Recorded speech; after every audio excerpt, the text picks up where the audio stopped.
So prior to making British Columbia his home in 1970, Suresh Kurl was an established educator.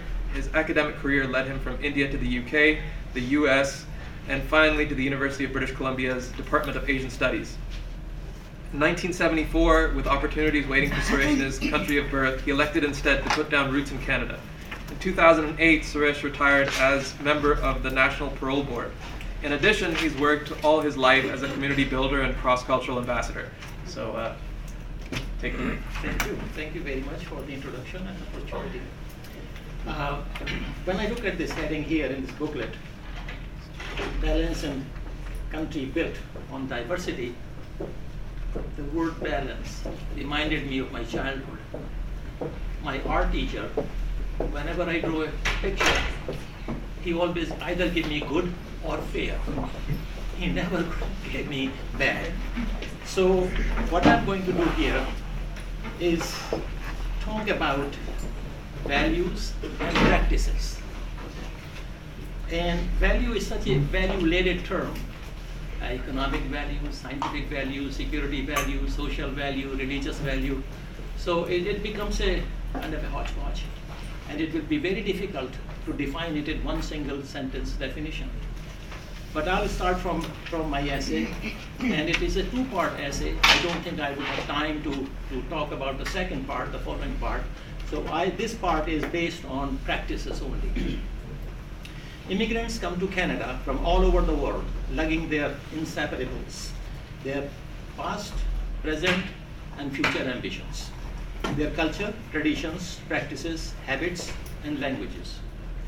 Sometimes what they bring along complements the existing cultures, and sometimes they cause problems, create troubles, puddles, bumps, and barriers.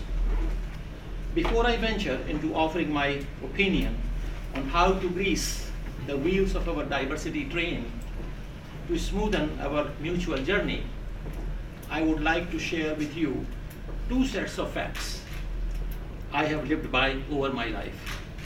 The first set of facts is time never stands still. Cultures grow, values change. Meaning, nothing remains the same forever. The second set of facts I want to share is no matter where we come from, we all cherish freedom and rights. No matter what freedom and rights we are given, they are not free.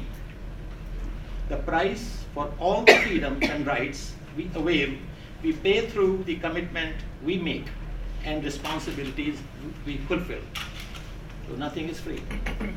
Those who come from democratic countries, they know that freedoms and rights cannot be absolute. They must be qualified in order to protect the rights of others. I view freedoms, rights, responsibilities, and optics, which Senator Mike Duffy forgot.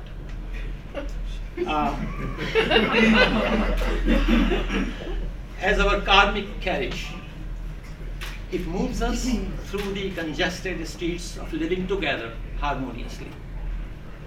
Now there is an issue going on in Richmond, BC. A building is, majority of the tenants in that building are Chinese Mandarin speaking, but there are a fair number of English speakers as well. So Mandarin or English condo meeting in the city of Richmond, British Columbia are a good example of the street puddles and bumps, because they conduct the meetings in Mandarin. English speakers just sit there and do nothing, twiddle their thumbs, and then they get angry and frustrated.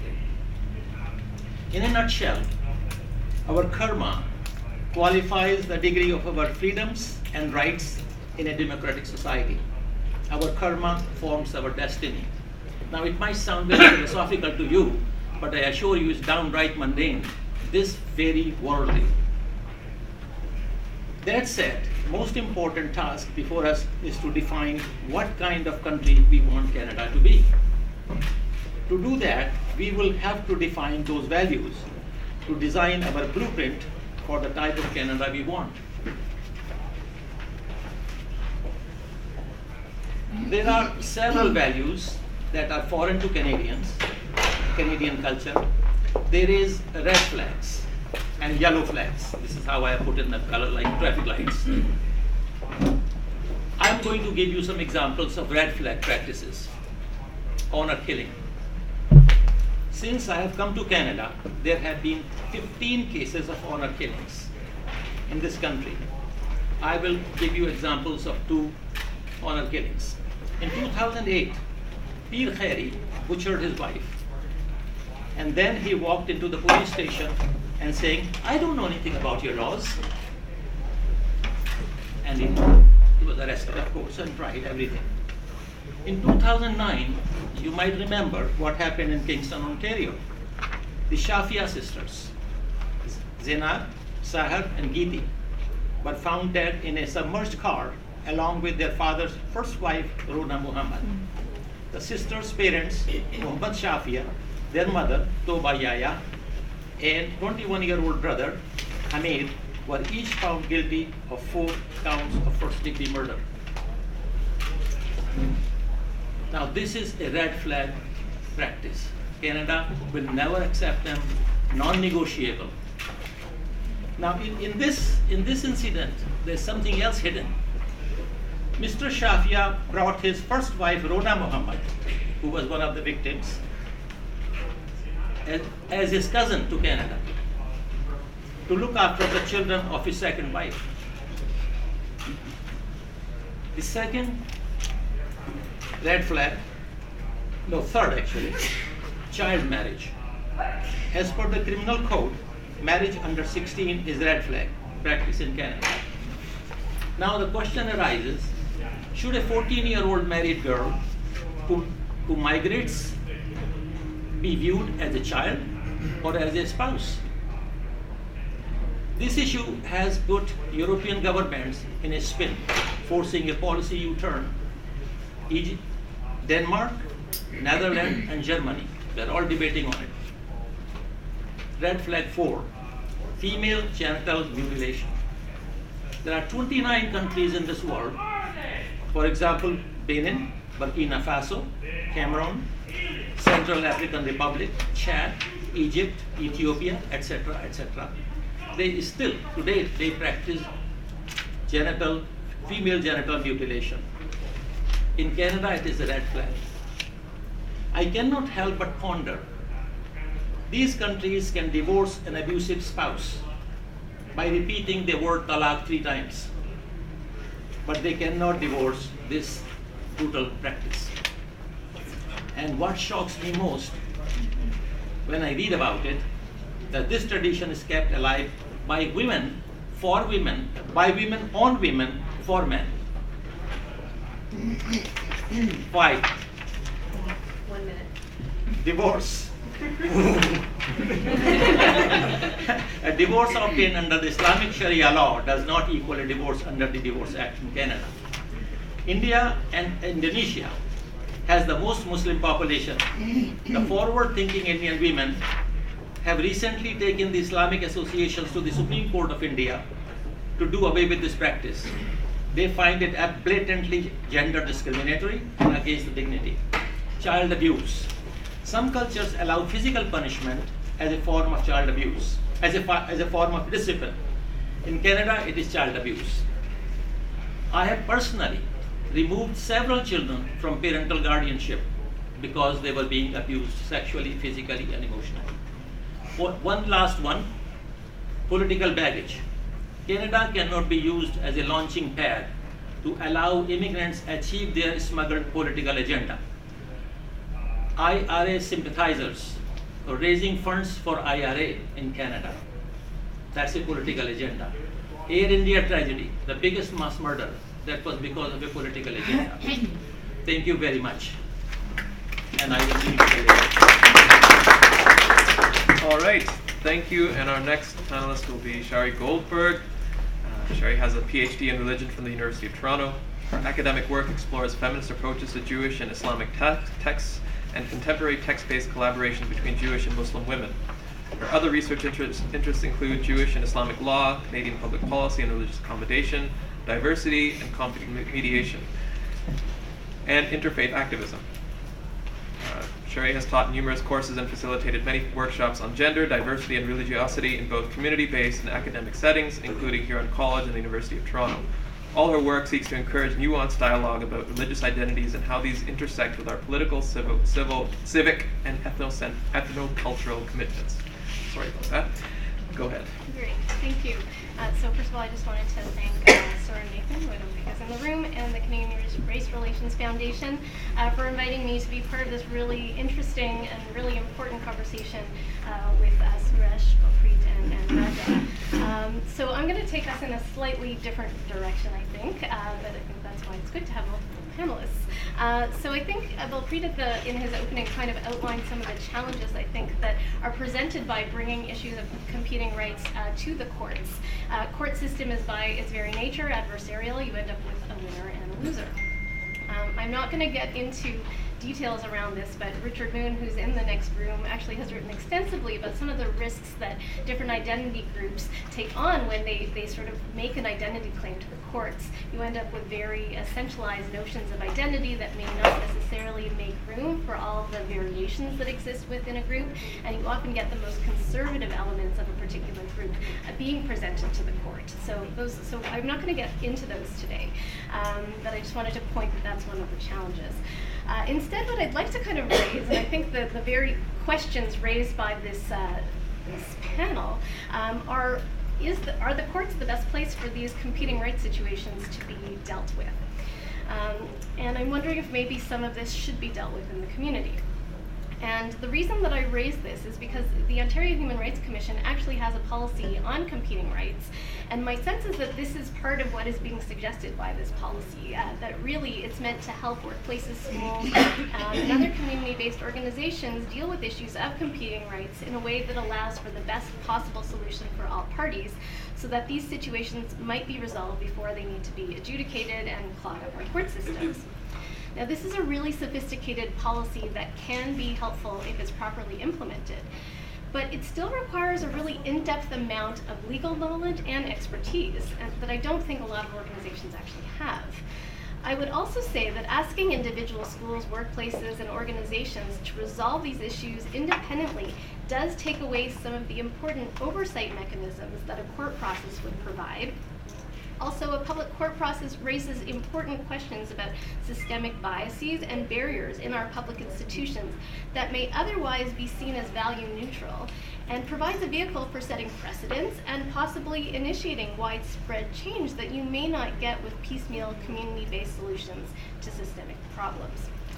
So dealing with competing rights in the courts is not perfect because of the adversarial nature of it, but neither is necessarily leaving these issues to schools, businesses, and other community-based organizations. So I'm not really sure where the answer is, unless there's some sort of hybrid model that maybe we can talk about as a group.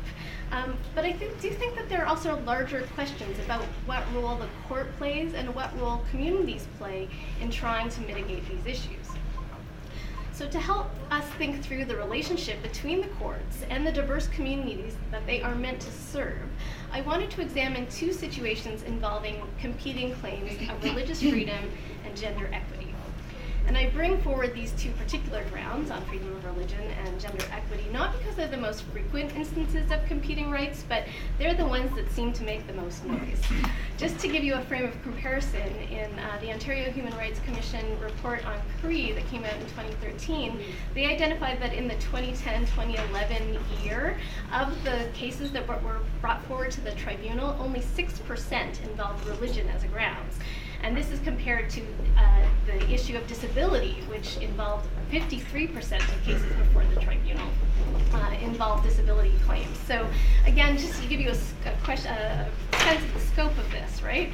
Nonetheless, as I mentioned, they are the ones that get the most media attention, so that's where we're going to begin. I want to take a look at these two particular examples that I'm going to get into, not so much because I'm interested in the outcomes of those cases, but because I'm interested in the public discourse around these claims, which tend to portray religious rights and gender rights as completely incompatible. I'm interested in this because I don't think that reflects the lived realities of most people. In fact, in my own research, I found that women are using their in-depth knowledge of these very same religious traditions, the ones that are portrayed as oppressing them, to advocate for more equitable results in matters of community leadership and family status in their own communities.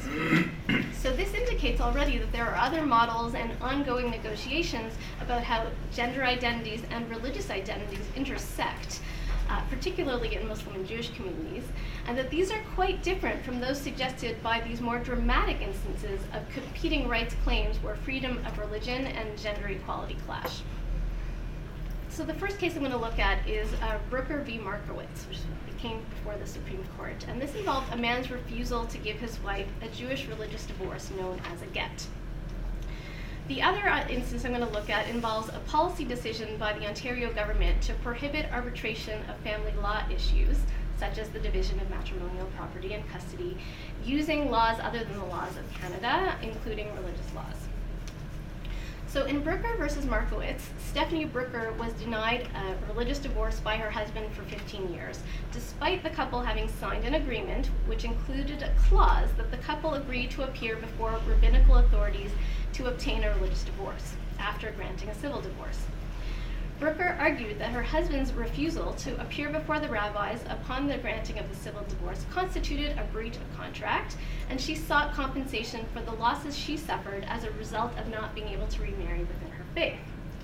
Markowitz, on the other hand, argued that their agreement regarding the get was not valid under Quebec law, and that his right to religious freedom was being violated by the original clause.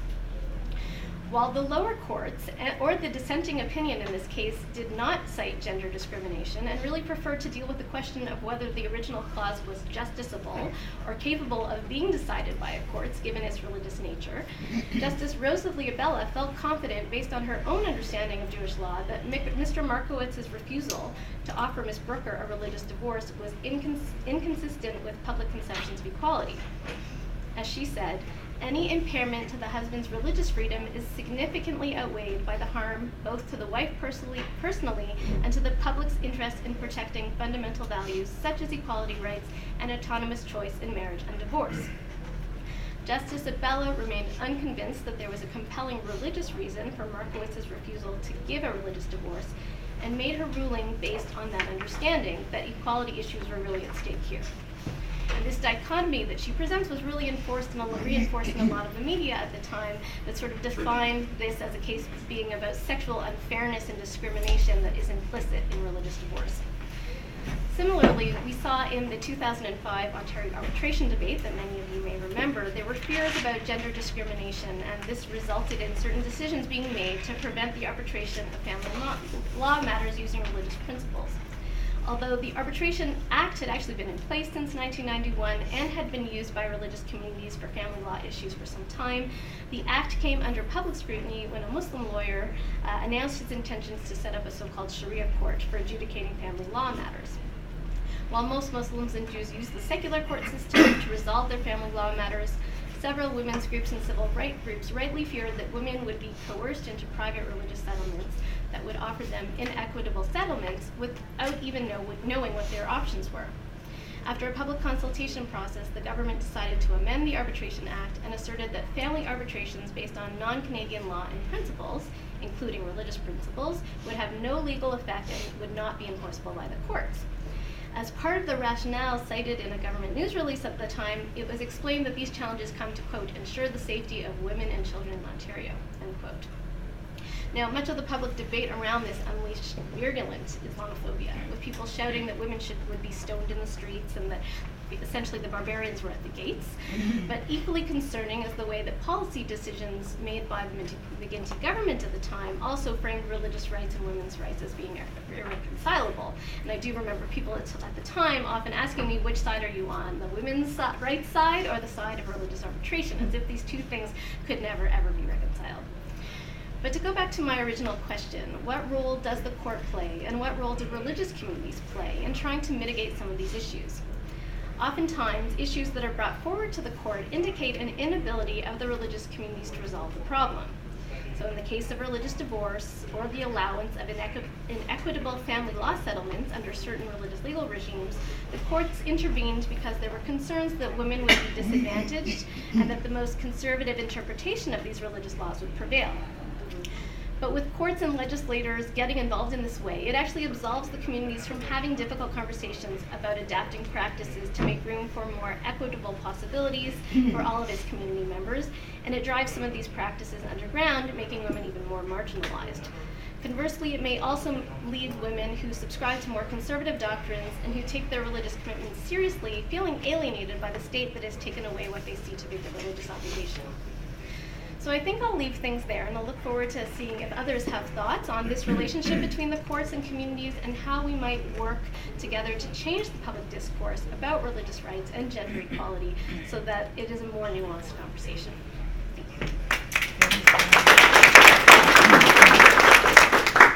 And lastly, but certainly not leastly, Raja Khoury, who is president of the Canadian Arab Institute, a policy think tank he co-founded in 2011, and Raja is also a commissioner with the Ontario Human Rights Commission. Raja is co-founder of the Canadian Arab Jewish Leadership Dialogue Group and an international consultant in organizational development and capacity building. Raja formerly served on several government and civil society bodies such as Ontario's Hate Crimes Community Working Group, the Minister of Education's Equity and Inclusive Education Strategy Roundtable, the Pride Toronto Community Advisory Panel, the Couchiching Institute on Public Affairs, and as Advocacy Co-Chair of Human Rights Watch Canada. Thank you. And I must start by thanking Sharon for promoting the work of the Commission. I take that policy to a lot of things I do. Yeah, the work that the Human Rights Commission did on competing rights was groundbreaking, first in the world, and really has gone a long way in helping institutions and society look at on rights as not necessarily as a zero-sum game, as winners or losers. And this really goes to the heart of the topic we're talking about today. Do there have to be winners and losers? And my answer is not necessarily at all. And it's a matter of three things that get into play. One is perspective, the other is bias, and the third is attitude or approach.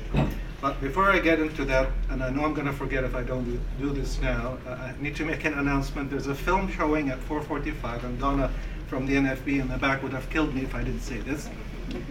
It's called Things Arab Men Say. And I've seen it, it's great. And what's more great is that I'm going to be introducing it myself and I'm moderating the Q&A at 4:45 in 2A, the room next door. All right, so perspective. And a story that I think is very telling on the issue of perspective, and this happened recently, last month. A man called Muhammad Noman Dasu wanted his children to be excluded from music classes in one of the Toronto schools, and he attributed that to his religion, his interpretation of his religion, and his religion, according to him, prevented his children from engaging in anything to do with music, not even listening, playing, or reading music. My first reaction personally was, what the heck? Like, where is this coming from? Every Muslim I spoke to was outraged that this man was being so ridiculous. Like, what's wrong with music? And Islam is not about music. And then came an article by Doc Saunders in the Globe and Mail that said, this is interesting. It's making us think, and it's making us look at perspective here. And he said, schools across the country make exceptions for families who do not want their children to be immunized. They don't want children to get any kind of immunization because it's against their religion. And he said, which is more dangerous? Children going around without immunization or children skipping music class? So that's one sense, of perspective. The other thing is bias. And the niqab, the face cover has really created a lot of emotional debates and issues across the country. And my point here about bias is that if you think that a woman should not be covering her face, then you are much more unlikely to accommodate her needs or her religious perspective. And that goes to bias, and we've seen that demonstrated by the former prime minister trying to ban women from taking the citizenship oath while wearing the niqab. We've seen that with the case of the witness who went by NS, who wanted to testify against her sexual abusers while wearing the niqab in court. She did not want to remove it. Now, please don't take any of this as a defense of the niqab. I personally dislike it, but that's neither here nor there. So the issue of NS and the witness, it went to the Supreme Court, and the Supreme Court in the end came in with some divided opinions and essentially said we need to look at it on a case-by-case basis. Now, I was teaching human rights to a bunch of deputy judges with my colleague Karen Mock, who's sitting right here, a few years ago, when this issue was in the news and was a hot issue, and it came up, of course, in our human rights training. And I said, I remember saying to them, if you were to set aside your views on the niqab and look at this case as a case of accommodation, what would you do as a judge? And one woman raised her hand and said, well, you know, with children, we often put screens to protect their identity when they're testifying, so we can do that. So all it took is to thinking in terms of accommodation to find a solution. And the third issue is an issue of approach or attitude of an institution towards accommodation. A law enforcement agency was taken to court. Was taken to the Human Rights Tribunal by an employee, a female employee, who wanted accommodation in her hours of work because she had an infant, a new infant, and caregiving requirements, and wanted some accommodation in terms of her hours, and that agency immediately said, no, we're not going to do that. Well, she won at the tribunal based on family status, and the institution then introduced this matter of fact to its employees. Well, we lost at the tribunal, we have to do this, so the rest of you are going to have to pick up the slack and basically pay the price for accommodating this woman. So, and as a commissioner, when we used to deal with cases, I've come across a lot of those situations where the first institutional answer is no, rather than trying to accommodate and see how much room there is and what is the actual price. In this woman's case, with hundreds of employees, if not thousands of employees, it probably would have been very easy to find someone who wanted exactly the opposite hours that she wanted, so that the accommodation could have been made. So, and that goes to, again, the willingness to accommodate, the approach we take when we accommodate. If that agency created a negative work environment by dealing with this issue negatively, and while working with that agency myself and dealing with employees, there was a hostility towards the entire human rights system because of the way the decision of the tribunal was handled. I'm done.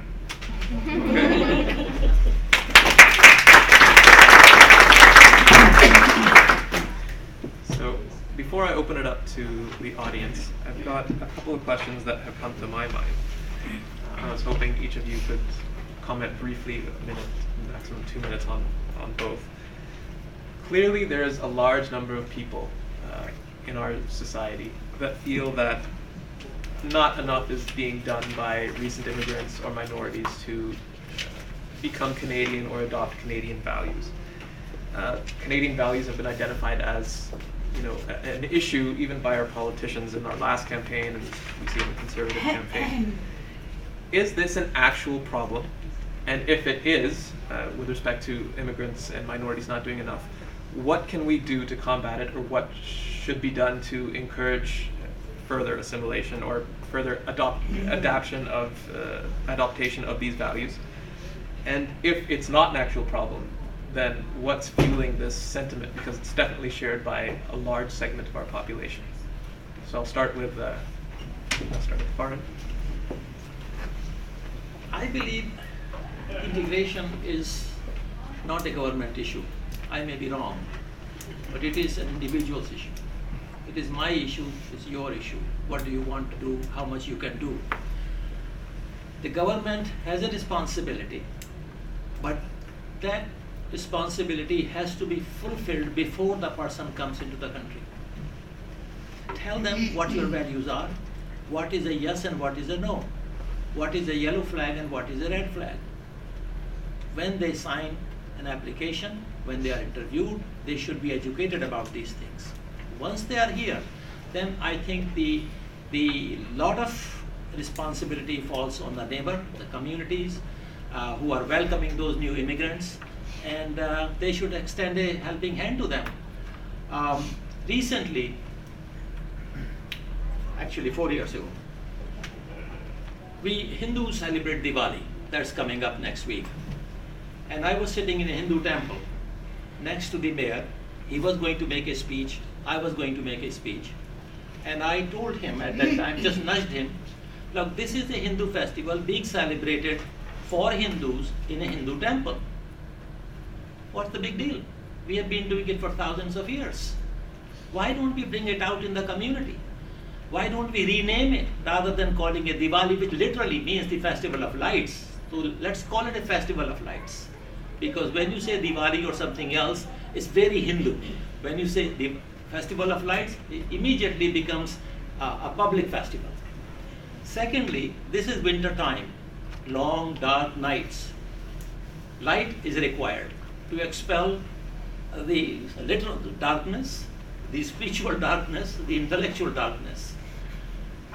Then comes, during a few months later, Christmas. That's a festival of lights. Then, during the same time, Hanukkah. That's a festival of lights. So why don't we do it like this and invite the entire community and whoever is in there? Then I also thought, and my daughter Shachi Kurl is sitting here. She was the MC of this function. So I told her. He said, yeah, why not? I said, no, that's not good enough. You have to do something for me. He said, what do you want? I said, I want a space. I want free venue. And the next day, I got a call from his office, and he assigned a gentleman to me who was in charge of the diversity program. I said, wow, that's move. We are moving. I said, I'm going to invite from Christianity, from Judaism, from Buddhism, from Jainism, from Hinduism, and from Islam. But there I got stuck a little bit. I don't know very many people in the mosque. So I started phoning, and I didn't get any response. Never didn't return my call. So I had two friends. I called them. Said, look, Mahmood, I want some help from you, and this is what I want. I want you to come to attend my Diwali festival, and I want you to come and light a lamp. Can you do that? So I can do that. Are you sure you can do that? Yes, I can do that. So I had all these priests from all different religions standing there and lighting a lamp in the name of Festival of Light, for prosperity, and for peace. So we named it Lighting Lamp for Peace. Now that was not good enough. That was just the religious side of it. We had to do something for ethnic groups. So I had Bhangra from Sikh community. I had Bharatanatyam for Hindu community. I had Japanese dances from Japanese community. I had Chinese dances from Chinese community. And then we need food. So we had Indian food, and we had some Western food like apple pies, etc. And I knocked at the door of Save On Foods, and they were very kind, and they supplied food. So this is what we could do to arrange 120 people, the only number that we were allowed to at that theater with. And everybody came, everybody enjoyed, and then we never had this. We never had this. We never had this. I said, well, there's always the first time. Sure. So to answer, you asked two questions sort of at the front of this, sort of, is this an actual problem? So I would say no. And what's fueling the sentiment? I would say racism. But I don't want to be cheeky, but I do think that, like, how do we dismantle some of those things, right? I say that it's not an actual problem because you constantly have waves of immigration coming here, and every new batch of immigrants sort of faces the same kind of challenges and the same sentiments, essentially, right? So this narrative is not a new one. I think that now we have some numbers to kind of indicate that maybe there's a problem, but I don't think that maybe it's graver than the problem that the generation before had when the waves of immigration came. In terms of how to sort of dismantle some of these challenges, I think that certainly, exposure to different practices and different beliefs and worldviews is really important. But sort of to steal a little bit from the policing panel this morning, it's more than just exposure, I think. I'm also going to steal from the last panel I sat in on newcomers and refugees, and the suggestion that panel made, which I think is really important, is that the way that you start to dismantle that is by making sure that people from different immigrant communities actually have their voices heard more than just at cultural events, but are they on school boards? Are they invited to speak at conferences? Are they in positions where decisions are being made? So I think that that's how you sort of take these structures that are in place and start to see change, and you'll see it start to trickle down in the community. But you need to kind of have people in decision-making positions where their voices, their perspectives can be heard, in addition to sort of having these kind of exchange initiatives, right? So it kind of has to happen at a variety of levels. Roger? Just follow up on this last point. The maker of this film, Zara Menseh, when I spoke to her a few days ago, she said the reason she made this film was exactly that. She said she wanted the community to have a voice that's being heard rather than all the extremist rhetoric out there, and for the community itself to have that voice, and certainly that it goes a long way. And actually, the purpose of the Canadian Arab Institute, which I lead, is essentially that. Now, going back to the question, I'm going to say this in the least partisan way possible. So we had a prime minister who was talking about Syrian refugees as a synonym to national security threats, and his government took over a year to actually say, okay, we're going to take in 10,000 refugees. But then they said it's going to be minorities, and by minorities from Syria, they meant anyone but Sunni Muslim, which were the predominant body of the refugee population. Overnight, we had a new government and a new prime minister who said we are going to welcome 25,000 Syrian refugees by the end of the year, and the public mood shifted overnight. And all of a sudden, we had hundreds and hundreds of sponsoring families saying, we will take them in, we will help. The mood of the country overnight changed with a change of government. And I'm not saying this on behalf of any party, on behalf of Trudeau government. I'm just saying what happened and how it felt to us as Canadian Arabs, watching what's happening in Syria, watching the things unfold, and our government being in paralysis over it, and only mentioning the topic of Syrian refugees within the context of national security. So that certainly sets the tone in a big way. And now we have this talk again about Canadian values, and it's scary when people start talking about values as a way to exclude certain people. Canadian values have always changed, have always evolved, and they continue to evolve, and no one has a monopoly on what they are. Mm-hmm.